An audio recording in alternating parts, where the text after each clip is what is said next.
situations. But what you find once you tap through these memories, it puts these memories in the past where they belong. And with that, you see a different perspective. So, it's a case of going to several memories. And when you clear several memories, then you really begin to see a different beliefs about yourself. How do you make sure that you go back to these memories without being triggered right now in the moment and being re-traumatized? Well, again, as I said, Jessica, it does help to somebody else. If you do find a lot of emotion coming up, we find the best thing to do is just put your hand on your heart, breathe into your heart, and really focus on your heart. Focus on something positive as well, and keep tapping at the same time. And I know that can be quite difficult to do all these things, but it will really help if hand on your heart, breathe into 6, out to 6, eyes open, be back in the room. Just realize all that's happened. If you do get very upset, it's just a memory's come to the surface. You really tune into a memory. You're safe. You're in the room. Keep tapping. Keep breathing, and you'll start to release a lot of these, unwanted emotions. Right. Like you said, it is so important at times to seek outside help. And then there's other moments when it comes to beliefs maybe about abundance or relationships that aren't, these big traumas, but they are these moments that really impacted us emotionally. And to trust our intuition as to when it feels safe for us to acknowledge those events and when it's appropriate to seek help. I want to just break down what you just taught so that we really can get this. So the very first step is to tap on relaxing the body, being opening to remembering these memories. So if we're having trouble figuring out where this belief comes from, we don't just sit there thinking about it. That's when we just go into the tapping and allow ourselves to be open to it. Yeah, absolutely. So the first thing would be, what is the problem? So pick something like, something that's not going to be a huge trauma behind it, like, okay, I've got a money issue. I don't seem to be able to attract money or keep money, or relationship issue. So we don't want to go to big traumas here. And as you said, a lot of the time, it's not big traumas that cause our problems. It's just these small events where we make these decisions. So, for this exercise, just go to a small event, a small issue, and think about the issue. Think about if it was money, having lots of money, start to tap. And this tapping initially is not to clear the trauma. You find when you start to tap, people actually tune in to these memories. So first of all, we bring up the memory. What happens then, if you keep tapping, it starts to clear the memory. But it's almost like a tuning fork. So that first exercise, which we call following the energy, is to get from a big issue to a specific event. Just keep tapping, keep your mind open, don't go looking, breathe in, and just see what appears. And just trust what does appear is going to be relevant. And you find the proof anyway, because when you get into the memories and the movies, and you run through the movie, then the belief system that comes up, you think, I see that, how that affects my issues with money or relationships. It becomes very obvious. Right. And when we go through the movie technique and we are remembering those events, do we need to say out loud what happened or simply imagine it in our mind, or both? I think if you're working on your own, I think it can be more beneficial to say it out loud, because you can tune in better to what happened. Again, this would be a great thing to work with a friend. You both listen to these talks and try it, as a team together. So even complete beginners, it's going to be, you're going to get somewhere. There's such simple, effective techniques. But if it's just on your own, I would say it out loud. Out loud, okay. And then we're stopping. We say just part of the story that triggers us until that feels better. And if we remember anything else, then we move on. So we do this in little chunks. Yeah, with little chunks that we call aspects. Great. So we start at the beginning of the memory, what happened. We tune to that first bit. We can say both what we're feeling.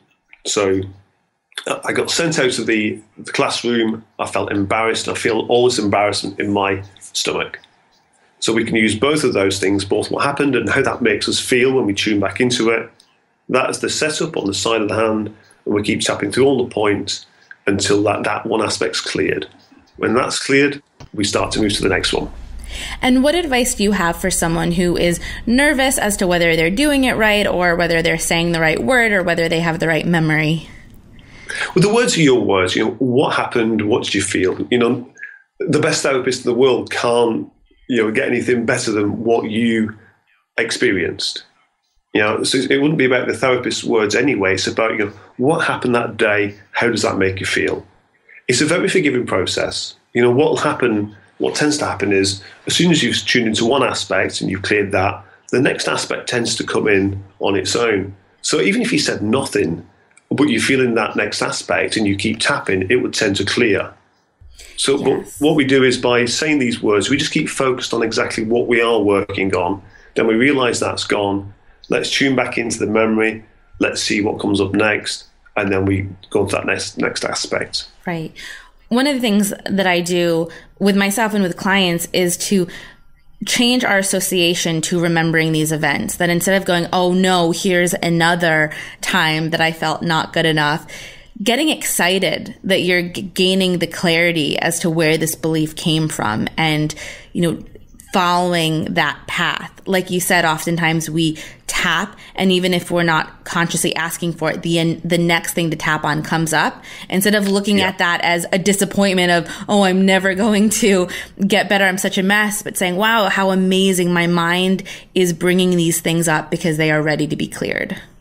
Absolutely. And all the aspects that come up, that's a good thing. Don't never worry that, there's another one come up, there's another one. You're doing it right if these aspects come up. Right. Because, in any situation, it's just not just one little emotional peak, as I've just explained.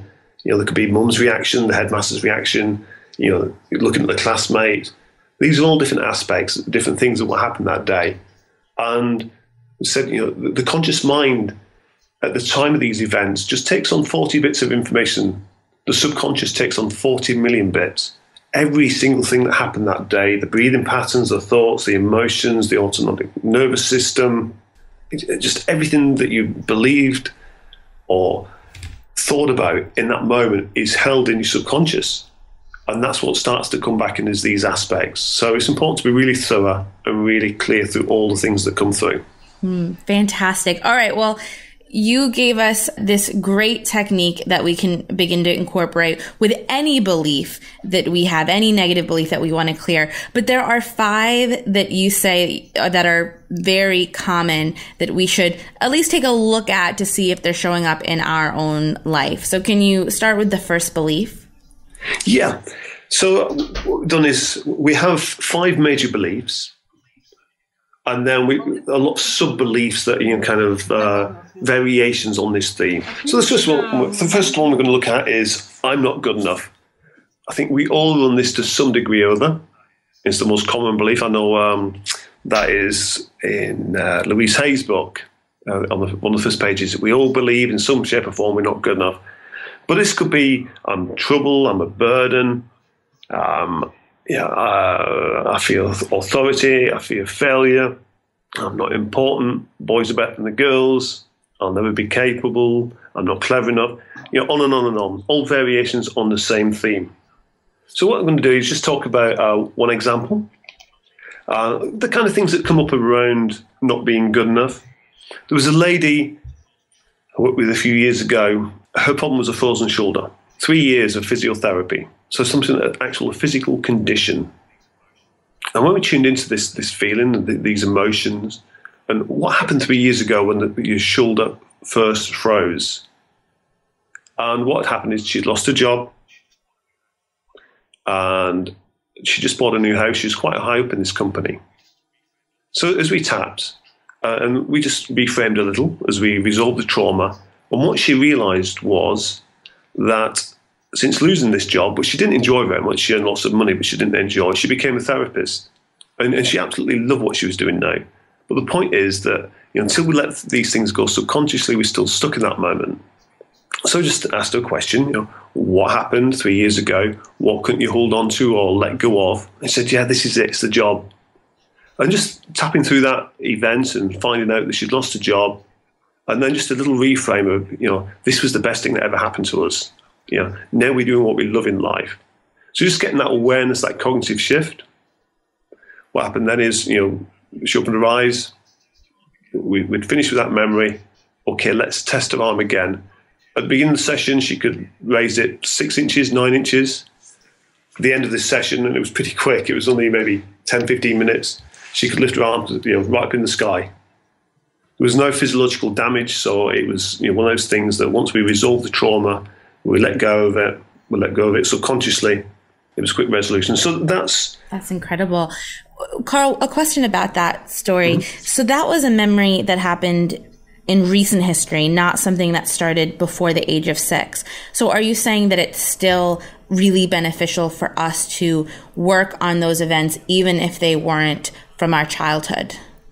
Yeah, absolutely. What I found is with tapping, we can start off really simple, Jessica. We can do it even though I've got this frozen shoulder. I love an exam myself. And we can just tap on that. And sometimes we have these 1-minute wonders, and even that is enough to clear it. We can go a bit deeper, where we can give it more shape and texture, colour, and start to chase the pain as it moves around the body. But then we can go to specific events, and sometimes, often that will clear it. The difference to me would be we can clear this thing that happened 3 years ago. Now, that issue's over with, it's finished, and the frozen shoulder's gone. But in this area, you find a lot with I'm not good enough, there's a lot of pain issues. That is what will go back to pre-6. So it's a case of, do we just do enough because we release the frozen shoulder, but the person will still be running to some degree, I'm not good enough. And it's likely that in the future some issue will pop up where she doesn't feel good enough again, and there'll be some kind of physical reaction to that. So, to be very thorough, we would look all the way back and through a lot of memories. But of course, a lot of clients, don't want you to fix out the whole lives. They just want to resolve that problem, that phobia, that allergy, that frozen shoulder. So it just depends, how far down the rabbit hole you go. And I also believe everyone has their own healing journey, and we move at our own pace. And life unfolds, things begin to unfold when it's ready for us to address them. A lot of times we're ignoring the signs from life, and that's when we can tend to have an accident or something that grabs our attention. And other times it's simply just a question of timing. Wouldn't you say? Yeah, absolutely. So some things, we get these miraculous results, almost miraculous results with the EFT, and things clear quickly. And then the client's like, well, that problem's fine, I don't need to do any more. But what I like to teach people who train with me is how far we can go when we need to go, so we can start helping a lot more people, not just the people who are easy to work with. And some of the other examples I'll give you now, you'll see, that they do go a lot further back and where, these problems really started. Right. So, okay, so the number one belief to take a look at is I'm not good enough. And so if you are saying that to yourself right now and that feels true, the best thing to do is to begin to go through that process that you shared with us so that we can discover where we began to pick up that belief. So that's number one. What's the second common one? The second one's about rejection, feeling unloved, rejected. And some of the sub-beliefs would be, everyone will leave me, I'm not wanted, I won't be chosen, I'm misunderstood, I'm all alone, I'm not loved, and on and on. But the theme is about rejection and feeling unloved. And in fact, this is a very good example of what we were just talking about. There was a gentleman called Harney who had a severe snake phobia. Now, often with phobias and tapping, they go quickly, but he'd done quite a lot of work, and he'd done a lot of other therapies on this, things like NLP and the Silver Method and hypnotherapy, and he just wasn't getting to it. So we used that technique. Okay, think of a snake. Where does this take you back to? And actually took him back to a memory of being at boarding school when he was very young, maybe 7 years old. And what happened this one particular day was one of the bullies opened the door and threw a snake into the bath with him. Now, originally, before we used this following the energy technique, he couldn't even remember this. He'd blocked this out, as many of us do. One of the things we do with early trauma is we create amnesia when we block these things out. But all of a sudden, yeah, I can see it. That's what happens. What was interesting as we started to work through it, he said, you know what? I don't think I was that bothered about the snake back then. What I was bothered about was I had no friends. I was being bullied. And I thought my parents didn't love me because they sent me to boarding school. And the snake and that incident just became mixed in with my subconscious. And after that point, I associated snakes with rejection and being unloved. And just going back to that very early memory and getting that realization, especially when we did this little bit of creativity where we imagined he spoke to his father, and his father actually said to him that when Harney asked him, why don't you love me? Why did you send me here? His father said to him, I love you very much. We sent you here to protect you from Gaddafi. He actually lived in Libya as a child. And in that moment of realization and cognitive shift, my parents do love me. The snake phobia went, but it was also much deeper than this. It was about, feeling rejection and his whole life of feeling that way. So in that moment, there's such a massive shift in consciousness. It's incredible how when we begin to clear this pain away, these traumas, we have a greater understanding of why things unfolded the way that they did. And we have a whole different way of viewing the world. It's so powerful. So let's go to a third one that we should take a look at. So the third one would be that in some way I'm guilty, responsible, I'm bad. I must put myself last. I'm responsible for everybody else around me. I can't say no. I've got to please people. I have no escape. I've got to stay strong and in control all the time. This kind of area. This is a fascinating one. I talk about the three ways that we create events, we recreate situations, we look for proof of our beliefs, and we attract them with the law of attraction. With this is to go with an allergy. This is where we started. And again, allergies have energy. We tune to the feeling of the runny nose and the grittiness in the eyes. And it took her back to a memory when she was 16 years old. And what happened was she went to the park. She was feeling really bad about herself and bad about life. And she saw some guys in a car. And she went up to these guys that she knew and said, look, I'll have sex with you if you give me some of your marijuana. So we started that memory. Having resolved that, where does it go back further? Back to a memory when she's 9 years old. She'd stolen 2 cigarettes, and she was at school, and a boy that she knew, same age, same class, she said to this boy, let's sneak outside and have these cigarettes. She gets caught. So that's another traumatic memory. Where does this go back to? And she remembers this event now at 3 years old. She's playing in the garden with her cousin. And she says to the cousin, they're 3 years old, just innocently, let's strip off naked, we'll do a little wee, and then we'll wipe ourselves with these leaves. In the middle of that situation, her mother walks out and sees her and says, you're a bad girl, shouts at her, traumatises her, it's just all in innocence, and now she's a bad girl. So what's fascinating is, from that point of believing that she's a bad girl, in every single event, she is always leading the boys astray. Even the first event, she goes to the boys and says this, you have sex with me and I'll give you the cigarettes. But she propagates this, she creates this event. So there's always leading boys astray, she's always being a bad girl, and there's always a leaf involved in each of these memories. There's always the original leaf, the marijuana, the tobacco. So you see how subconsciously we recreate these events over and over to reinforce the belief that, I'm bad, I'm bad, I'm bad. And once again, just a reminder to have such compassion for ourselves as we begin to have this understanding of why we may have recreated these events, not because they're true, but because we learned them as children. Carl, let's move to the fourth belief, please. The fourth one is, I'm separate, I don't belong.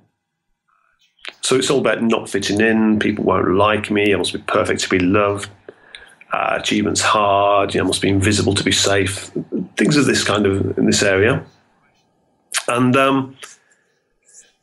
you find a lot of issues with separation around, you find a lot of skin conditions actually, a lot of obviously relationship issues and friendship issues.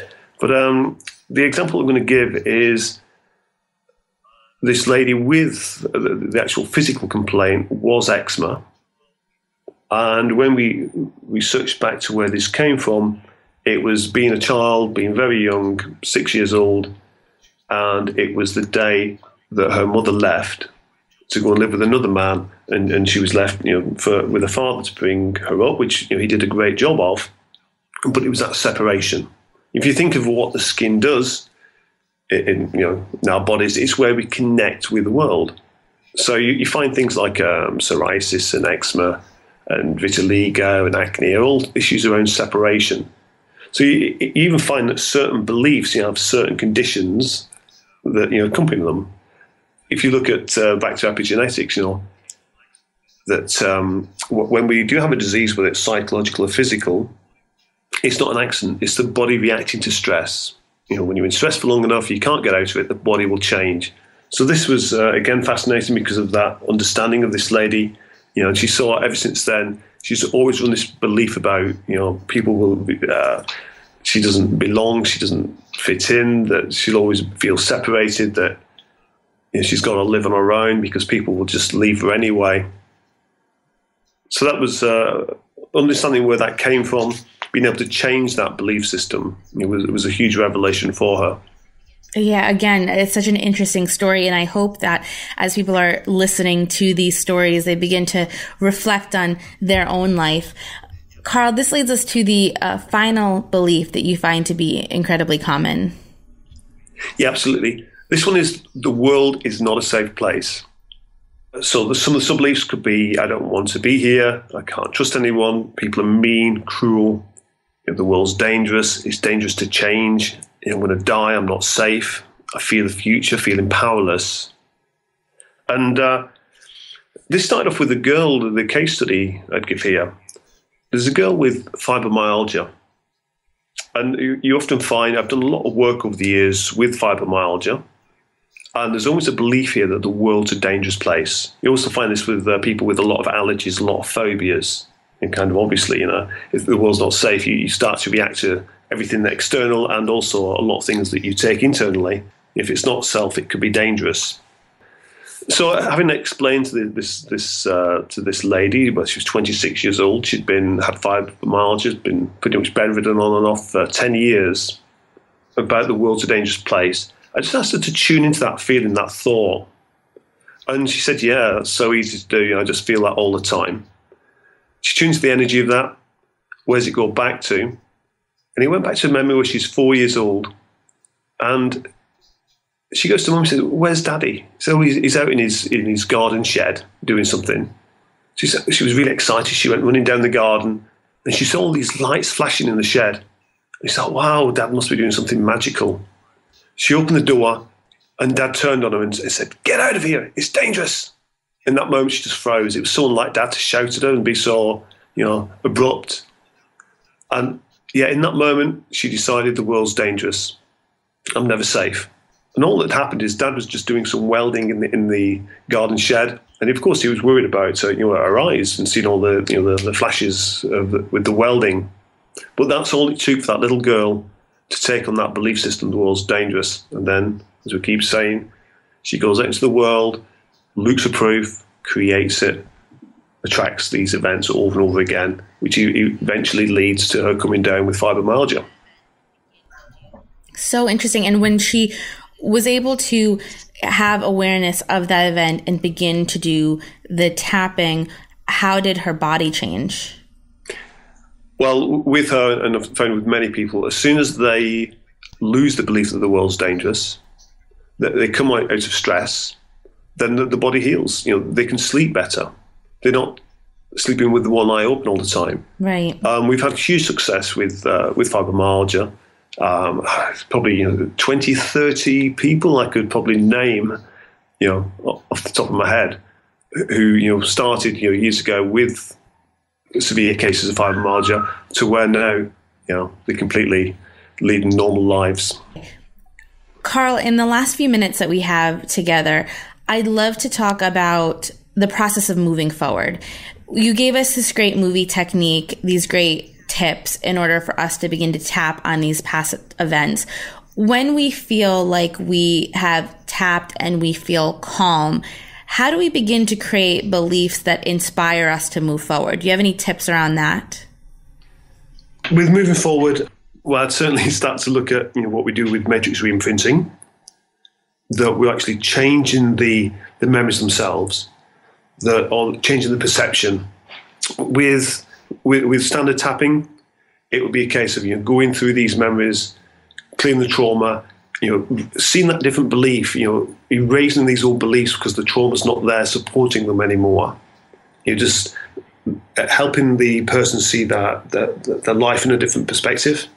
In the last case, that life can be safe, the world can be a good place. So they start to look for supporting beliefs that reinforce that, rather than constantly what they've done in the past of reinforcing that everything's dangerous. Do you find that we naturally go to those more empowering beliefs when we tap and get out of that panicked stress response? Absolutely. It is the trauma. I think you've studied some of Dr. Robert Skay. He calls it a trauma capsule. That everything's tied in there, everything's held in there with the trauma and the beliefs. The ones who resolve the trauma, that it helps to extract the beliefs and then actually see everything differently. So once these events are resolved, it naturally has that effect of releasing the way we react.